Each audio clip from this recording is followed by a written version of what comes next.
2, 3. Halo sobat pendengar semuanya, selamat datang di podcast kelompok 6.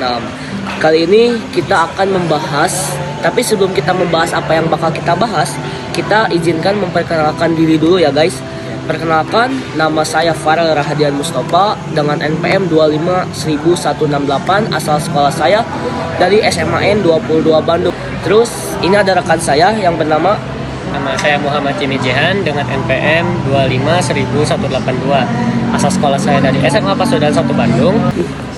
Oke guys, jadi pembahasan kali ini kita akan membahas tentang Orde Baru. Banyak banget nih hal menarik yang ada di masa ini, mulai dari awal kemunculannya, kebijakan politiknya, sampai kondisi ekonomi yang sempat naik namun juga turun lagi guys.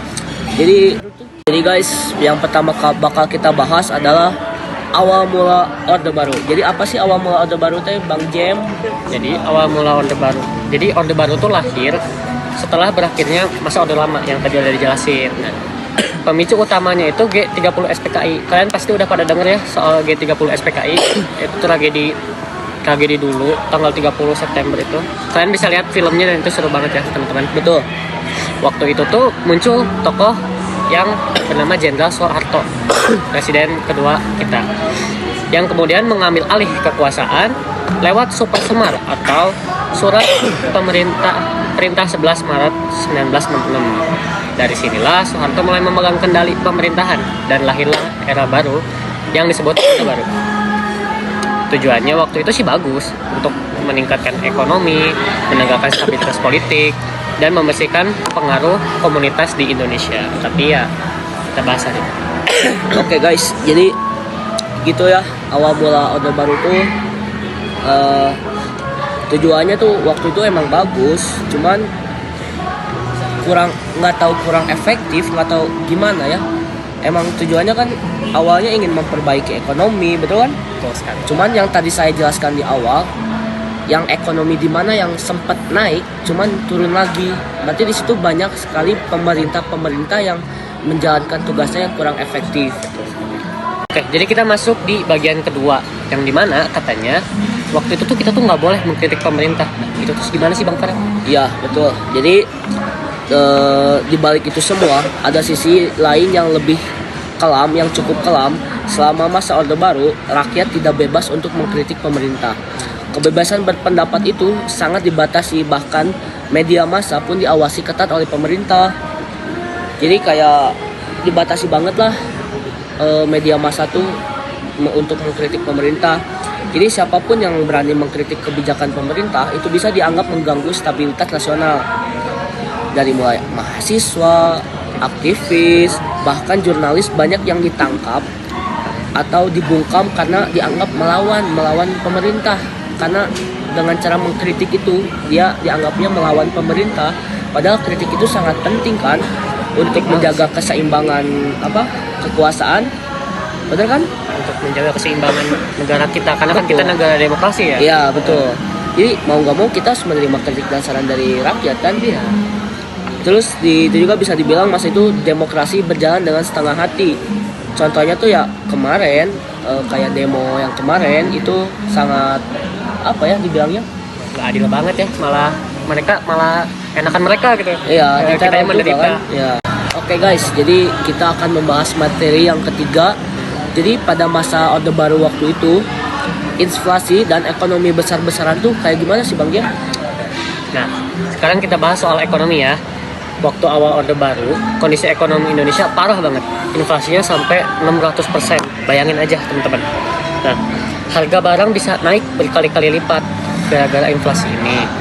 Nah, tapi setelah Soeharto berkuasa, jadi pada awal mula Orde Baru ya mulai membaik, tapi cuma dikit lah paling membaiknya.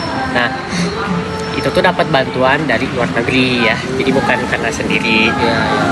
Nah, hasilnya di tahun-tahun awal emang baik dan stabil. Nah, tapi pas akhir-akhir nih, nah muncul lagi krisis besar. Wah, namanya krisis moneter 1997 sampai 1998. Oke guys, jadi kita simpulkan saja materi yang sudah kita bahas dari awal sampai akhir tentang Orde Baru ya Bang ya. Jadi kita simpulkan saja, masa Orde Baru ini mempunyai dua sisi. Yang pertama, berhasil menstabilkan negara yang setelah kekacauan di Orde Lama ini. Tapi di sisi lain juga kita membatasi kebebasan rakyat dan juga berakhir dengan krisis besar-besaran. Dari mulai ekonomi kan banyak sekali kekacauan yang terjadi di masa Orde Baru ini ya. Dari sejarah ini kita belajar bahwa kekuasaan yang terlalu lama di satu tangan tanpa adanya kontrol dan kritik dari rakyat bisa berbahaya buat negara, guys. Jadi kita ini kan negara demokrasi ya. betul. Jadi semua ini berdiri sama rakyat itu sendiri. Iya. Ya, jadi jangan sampailah gitu masa Orde Baru ini tuh kealamin lagi gitu nanti. Betul. Di masa-masa depan. Mahasiswa tengah berhadapan dengan aparat polisi. Jarak antara keduanya hanya dipisahkan oleh bendera merah putih. Pada 12 Mei 1998, Erik kembali mengambil foto yang kuat secara visual. Mahasiswa tewas setelah peluru dari tentara menembus tubuhnya. Keempat mahasiswa berasal dari Universitas Trisakti. Foto Erik memperlihatkan salah seorang ibu korban, Hafidin Royan, tak kuasa menahan jerit tangis di depan jenazah anaknya. Tepat sehari setelah kematian mahasiswa Trisakti, kerusuhan pecah di Jakarta dan kota-kota lainnya. Toko dijarah, mal dibakar. Sentimen ke orang-orang Tionghoa meluas. Ratusan orang tewas, ada yang diperkosa. Kerugian material capai triliun rupiah. Selama 3 hari, ibu kota tak ubahnya medan perang. Ya, Mei 1998 akan senantiasa diingat sebagai peristiwa sejarah yang mengantarkan republik ini pada babak baru setelah 32 tahun berada dalam cengkraman rezim tiran.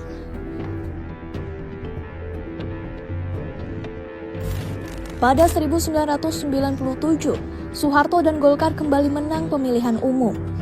Akan tetapi, di tengah kemenangan yang mungkin ia rayakan, sebetulnya Soeharto hanya menunggu waktu kejatuhan.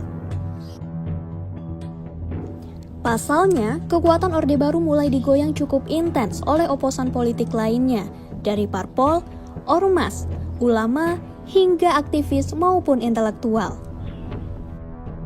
Kendati belum... Terima kasih sudah mendengarkan podcast kelompok 6 hari ini. Sampai jumpa di episode selanjutnya dan tetap semangat belajar sejarah ya. Saya Farel Hadan Mustafa. Saya Muhammad Cimijahan. Pamit undur diri. Assalamualaikum warahmatullahi wabarakatuh.